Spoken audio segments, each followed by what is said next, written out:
आज मैं डिस्कस करूँगा मोल कंसेप्ट जो 9th और 11th दोनों क्लास के लिए काम आने वाला है। तो सबसे पहले हमको समझना है कि मोल क्या है। सबसे पहले क्या समझना है हमको कि मोल क्या होता है। तो जैसे हमने डे टू डे लाइफ में हमने सुना है कि दर्जन वर्ड सुना है, दर्जन, जिसे हम हिंदी में नॉर्मली दर्जन बोलते हैं। तो एक दर्जन मीन्स क्या? दर्जन मीन्स होता है कोई भी अगर ऑब्जेक्ट्स 12 ऑब्जेक्ट्स है, 12 ऑब्जेक्ट्स के लिए हम टर्म यूज़ कर लेते हैं एक दर्जन। ठीक है, जैसे 12 ऑब्जेक्ट्स कोई से भी होंगे तो उसे हम एक दर्जन बोलेंगे। सेम मोल कंसेप्ट में जो मोल वर्ड यूज़ होता है वो किसके लिए यूज़ होता है? वो वर्ड यूज़ होगा जब मेरे कोई भी ऑब्जेक्ट जो है 6.022 इंटू 10⁻23 ऑब्जेक्ट्स हो जाते हैं। अगर ये 10⁻23 की बात करें तो बहुत लार्ज क्वांटिटी है ये। तो इतनी क्वांटिटी में अगर कोई ऑब्जेक्ट्स मेरे पास है, जैसे मैं एग्जांपल ले लूँ, मेरे पास ये मार्कर्स जो है वो 6.022 इंटू 10⁻23 मार्कर्स अगर मेरे पास है तो मैं क्या कहूँगा उसको कि मेरे पास 1 मोल मार्कर है। ठीक है, तो 1 मोल मार्कर 1 मोल मीन्स क्या होगा यहाँ पे कि 6.022 इंटू 10⁻23 ऑब्जेक्ट्स अगर कोई प्रेजेंट है हमारे पास तो उसे हम क्या बोलेंगे? 1 मोल। उसे हम बोलेंगे 1 मोल। दूसरा हम एक और डेफिनेशन बनाते हैं कार्बन के रिस्पेक्ट में। कार्बन के रिस्पेक्ट में हम कैसे डेफिनेशन बनाते हैं? कार्बन के रिस्पेक्ट में हम बोलेंगे कि कार्बन, जैसे कार्बन का हम एटॉमिक वेट लेते हैं 12, कार्बन का एटॉमिक वेट कितना लेंगे? 12। तो हम क्या बोलेंगे कि अगर कोई भी एटम है, कोई भी एटम है, अभी मैं एटम की बात कर रहा हूँ, तो अगर कोई भी एटम है तो उस एटम का जो मोलर मास है, अगर मैंने उतने ही ग्राम कोई सब्सटेंस, वो वाला सब्सटेंस लिया है तो उसे मैं क्या बोलूँगा? 1 मोल सब्सटेंस। जैसे मैंने अगर कार्बन 12 ग्राम ले लिया तो वो 1 मोल हो जाएगा। जैसे ऑक्सीजन की बात करूँ, ऑक्सीजन के एटम की बात कर रहा हूँ पहले, ऑक्सीजन का एटम अगर 16 ग्राम ले लिया, क्योंकि उसका एटॉमिक वेट कितना होता है 16, तो वो क्या हो जाएगा? 1 मोल हो जाएगा। जैसे सल्फर की बात करें, सल्फर 32 ग्राम लिया है मैंने तो वो 1 मोल हो जाएगा। ठीक है, तो यहाँ पे बेसिकली हमको अभी यहाँ पे 3 फॉर्मूले देखने हैं मोल कंसेप्ट के अंदर। पहला जो फॉर्मूला है वो क्या है? यहाँ पे लिखा हुआ है मोल, थोड़ा साइन कर रहा होगा वैसे। मोल इक्वल्स टू क्या होगा? Mass in gram divided by molar mass. Question यहाँ पे क्या होगा कि हमको मास इन ग्राम दिया होगा कोई भी सब्सटेंस। जैसे एक एग्जाम्पल ले लेता हूँ मैं कि हमको कार्बन दिया हुआ है 24 ग्राम। जैसे अगर कार्बन 24 ग्राम दिया है, उसका मोलर मास क्या होगा? कार्बन का मोलर मास मतलब वहाँ एटॉमिक मास, एटम है तो एटॉमिक मास, मॉलिक्यूल है तो मॉलिक्यूलर मास।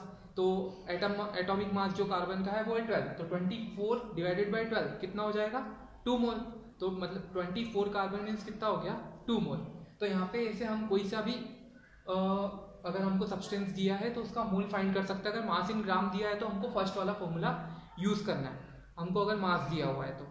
ठीक है, अगर कोई सब्सटेंस में ऐसा भी दिया हो सकता है, अगर कोई लिक्विड दिया हुआ है, हमको लिक्विड का वॉल्यूम दिया है, तो first we have to convert in, हमको जो लिक्विड का वॉल्यूम दिया है उसको पहले हमको मास में कन्वर्ट करना पड़ेगा। उसके लिए हमको डेंसिटी पता होनी चाहिए। जैसे वाटर की डेंसिटी की बात करें तो 1 ग्राम पर सेंटीमीटर क्यूब होती है, 1 ग्राम पर ml होती है।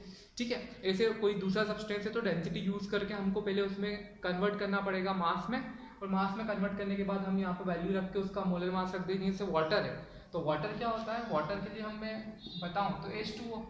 यहाँ पे हाइड्रोजन का एटॉमिक वेट होता है 2, हाइड्रोजन का एटॉमिक वेट है 1, तो टोटल कितना हो जाएगा? हाइड्रोजन 2 और ऑक्सीजन कितना होता है 16, तो टोटल यहाँ पे मोलर मास हो जाएगा हमारा वाटर का 18। जैसे अगर यहाँ पे 36 ग्राम दिया हुआ है, उसको 18 से डिवाइड किया तो हमारा आंसर आ जाएगा। जैसे मैं एक एग्जाम्पल लेता हूँ कि मेरे को 1 लीटर दिया है, 1 लीटर वाटर दिया है, तो 1 लीटर का मीन्स होता है 1 kg वाटर। 1 kg मीन्स 1000 ग्राम, तो मैंने यहाँ पे वैल्यू रख दी 1000 ग्राम डिवाइडेड बाई 18।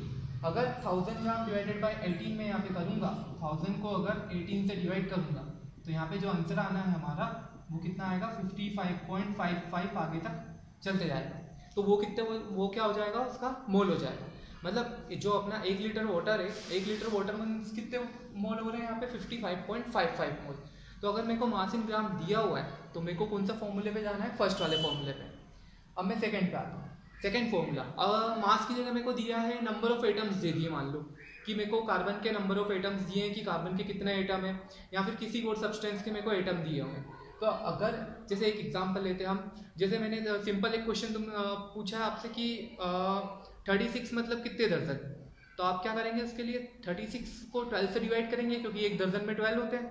36 को 12 से डिवाइड करूँगा तो वहाँ सिंपली आंसर आ जाएगा 3 दर्जन। ऐसे ही हमको जैसे वहाँ पे हमने एक दर्जन में 12 थे इसलिए 12 से डिवाइड किया। यहाँ पे 1 मोल में कितना होता है? 6.022 इंटू 10⁻23। इसी को हम एवोगैड्रो कांस्टेंट भी बोलेंगे। तो कोई भी नंबर ऑफ एटम्स या नंबर ऑफ मॉलिक्यूल्स दिए हुए हैं उसको मैं इस नंबर से डिवाइड करूंगा, एवोगैड्रो नंबर से डिवाइड कर दूंगा, तो मेरा वहाँ पे भी मोल आ जाएगा। ठीक है, जैसे एक एग्जांपल ले लेता हूँ मैं। एग्जांपल ले लिया हमने, मेरे को दिए हैं वाटर के मॉलिक्यूल दिए हैं 6.044 इंटू 10⁻23। तो अब यहाँ पे 6.044 अपोन में इंटू 10⁻23 अपोन में एवोगैड्रो नंबर करूंगा, तो यहाँ पे क्लियरली है कि वहाँ पे कितना आ जाएगा मेरे पास 2। डिवाइड करने पे 2 आंसर आएगा, मतलब मेरे पास कितने मोल है, इतने सारे मॉलिक्यूल में 2 मोल है। अब वो मोल मैंने फाइंड कर लिए, तो मैं यहाँ पे मोल की वैल्यू रख के उसका मास भी निकाल सकता हूँ। अगर मोल की वैल्यू रख दी, वाटर का मोलर मास होता है 18, तो 18 टू सा कितना हो जाएगा 36, तो मास इन ग्राम कितना आ जाएगा उसका 36, मतलब 36 ग्राम जो वाटर है वो 2 मोल के इक्वल होता है, और उसमें मॉलिक्यूल्स कितने होते हैं, H2O मॉलिक्यूल्स होते हैं 6.044 इंटू 10⁻23। ठीक है, अगर उसमें हमसे पूछ ले हाइड्रोजन के एटम कितने, तो वहाँ पे हाइड्रोजन के एक मॉलिक्यूल में, वाटर के एक मॉलिक्यूल में हाइड्रोजन के एटम कितने होते हैं 2। तो मैं अगर उसी को, जो मेरा आंसर है 6.044 इंटू 10⁻23 है, उसको 2 से मल्टीप्लाई कर दूंगा तो हाइड्रोजन के एटम आ जाएंगे।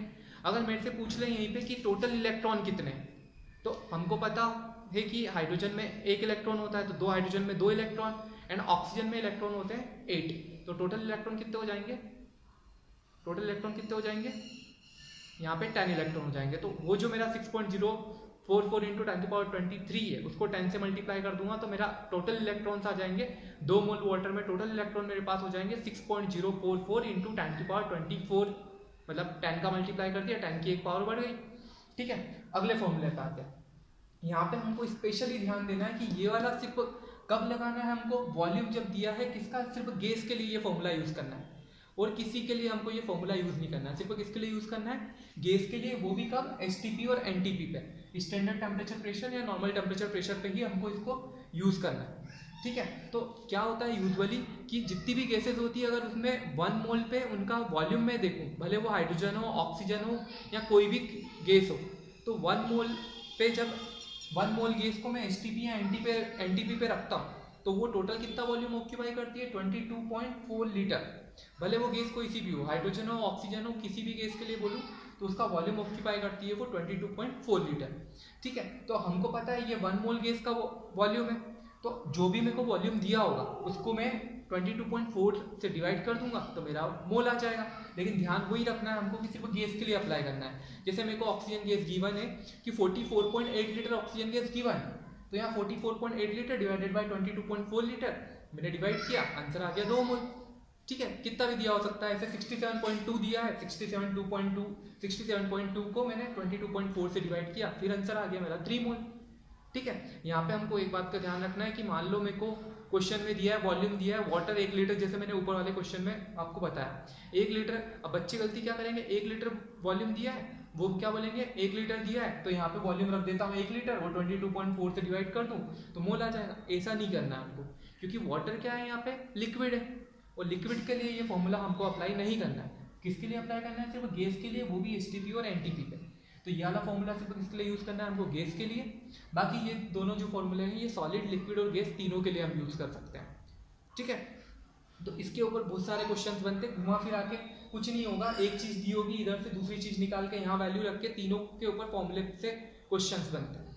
ज़्यादा टफ क्वेश्चन नहीं, इजी क्वेश्चंस बनते हैं 9th क्लास के लिए भी और 11th क्लास के लिए भी। दूसरा ये मोल कंसेप्ट तो पूरा काम आता है, ये 12th वगैरह और आगे कॉलेजेस वगैरह में भी काम आता है।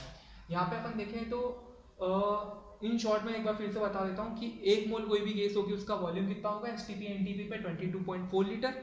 तो ये फॉर्मूला याद रखना है गैस के लिए। दूसरा, कोई भी सब्सटेंस है तो उसमें 1 मोल में नंबर ऑफ एंटिटीज कितनी होगी, वो एटम हो सकता है, मॉलिक्यूल हो सकता है, वो होगा 6.022 इंटू 10⁻23। तो ये फॉर्मूला याद रखना है। तीसरा कि अगर हमको मास इन ग्राम दिया है तो उसके मोलर मास से अगर मैं डिवाइड कर दूंगा तो मेरे पास क्या आ जाएगा, उसमें कितने मोल है वो फाइनली आंसर आ जाएगा। ठीक है, तो अभी मैंने ये शॉर्ट वीडियो बनाया है, इसके लिए बताया अभी। अगर इसके ऊपर क्वेश्चन प्रैक्टिस करना है तो मैं अगला लेक्चर जब बनाऊंगा तो उसमें ही बताऊंगा, और उसके अलावा हम अगले वीडियो में मैं बताऊंगा आपको स्टाइकोमेट्री वाले क्वेश्चन कैसे सॉल्व करना है। ठीक है, तो उसके लिए रेडी रहें, इससे ध्यान से समझे, इसके ऊपर क्वेश्चन प्रैक्टिस बहुत ज़्यादा जरूरी है। Thank you.